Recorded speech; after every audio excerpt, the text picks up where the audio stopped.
केंद्र और AIMPLB यानी all India Muslim personal law board वक्फ संशोधन विधेयक 2024 को लेकर एक मत नहीं दिख रहे। इस विधेयक को अगस्त 2024 में लोकसभा में पेश किया गया था। हालांकि सदन में गर्मागर्म बहस के बाद इसे संयुक्त संसदीय समिति को भेज दिया गया था। वक्फ बोर्ड के संचालन और संपत्ति प्रबंधन को विनियमित करने के मकसद से इस विधेयक को लाने के बाद देश भर में विरोध प्रदर्शन शुरू हो गए। AIMPLB ने इसे संविधान पर हमला और मुसलमानों को निशाना बनाने वाला कदम बताया। कि हम लोग का यह मानना है कि ये बिल औकाफ के इंटरेस्ट में नहीं है बल्कि उसके ख़िलाफ़ है और वक्फ मुसलमानों का अपना एक मजहबी मामला है, लिहाजा उसमें किसी किस्म का इंटरफेरेंस काबिल कबूल नहीं है। आपने देखा कि तमाम मुसलमानों ने उस पर पूरी तरीके से अमल किया।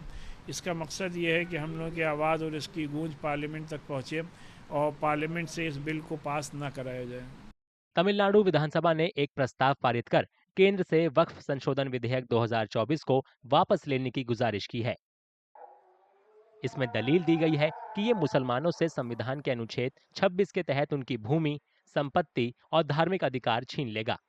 इस विधेयक का मकसद वक्फ अधिनियम 1995 में संशोधन करना है ताकि वक्फ संपत्तियों के विनियमन और प्रबंधन से संबंधित मुद्दों का समाधान किया जा सके। देखिए, वक्फ के तहत जो प्रॉपर्टीज हैं वो कॉन्स्टिट्यूशन से प्रोटेक्टेड है। वक्फ में जो प्रॉपर्टीज हैं वो वक्फ से मुतालिक जो कानून है, शरीयत एप्लीकेशन एक्ट 1937, जिसको हमारे कानून ने, हमारे संविधान ने मान्यता दी है। इस्लामी कानून का एक प्रमुख पहलू वक्फ धार्मिक या धर्मार्थ इस्तेमाल के लिए संपत्तियों को नामित करता है। इसका प्रबंधन मुतवल्ली द्वारा किया जाता है, जो अपरिवर्तनीय स्वामित्व के साथ इन संपत्तियों की देखरेख और प्रशासन करता है। PIB यानी प्रेस सूचना ब्यूरो के मुताबिक वक्फ बोर्ड भारत में 9,40,000 एकड़ में फैली 8,70,000 संपत्तियों की देखरेख करते हैं, जिनकी कीमत 1,20,000 करोड़ रुपए है। विधेयक में वक्फ अधिनियम की धारा 40 को हटाने का प्रस्ताव है, जो बोर्डों को वक्फ संपत्ति की स्थिति निर्धारित करने का अधिकार देता है।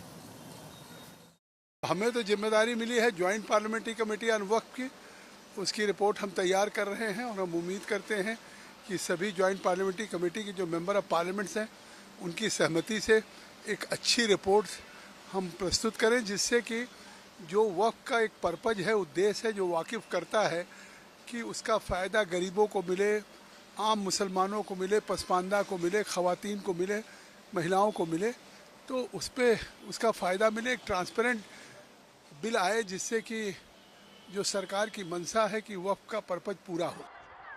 विधेयक में वक्फ बोर्डों में मुसलमान महिलाओं और गैर मुस्लिम प्रतिनिधित्व और बोहराव और आगा खानियों के लिए एक अलग बोर्ड का प्रस्ताव है। ये विधेयक जिला कलेक्टरों को वक्फ संपत्ति विवादों पर अधिकार देता है और वक्फ बोर्ड की शक्तियों को सीमित करने के लिए 40 संशोधन पेश करता है, जिससे देश भर में 8,70,000 से ज्यादा अचल और 16,000 चल संपत्तियों का प्रबंधन करने वाले 32 बोर्ड प्रभावित होंगे। देखिए, जो 1995 का वक्फ एक्ट था उसमें कुल 44 अमेंडमेंट किया जा रहा है, 44 बदलाव किए जा रहे हैं। वोहरा और आगा खानी मुस्लिम्स को भी अब मान्यता दे दी गई है। वक्फ को अनिवार्य रूप से घोषित करना अनिवार्य कर दिया गया है, यानी अगर आप प्रॉपर्टी वक्फ डिक्लेयर कर रहे हैं तो बाकायदा उसको लिखित में स्टैम्प पेपर पर डिक्लेयर करना होगा, गवाहों के सामने होगा।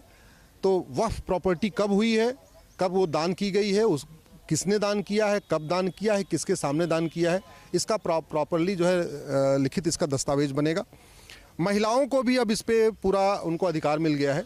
पहले क्या हो रहा था, बाय द वे, किसी महिला को बच्चा नहीं है तो अपनी ज़मीन अपने भतीजे को, भांजे को, बहन के बच्चे को नहीं दे पा रही थी, वो प्रॉपर्टी वक्फ में जा रही थी। अब बिना महिला की सहमति के आप प्रॉपर्टी नहीं ले सकते हैं, उसको वक्फ डिक्लेयर नहीं कर सकते हैं, उसमें महिला की सहमति ज़रूरी है। वक्फ संशोधन विधेयक ने केंद्र सरकार और AIMPLB समर्थित विपक्षी दलों के बीच लंबे समय से चल रहे विवाद को और तेज कर दिया है। केंद्रीय गृह मंत्री अमित शाह ने शुक्रवार को मौजूदा संसदीय सत्र में विधेयक को फिर से पेश करने की योजना को दृढ़ता से उठाया।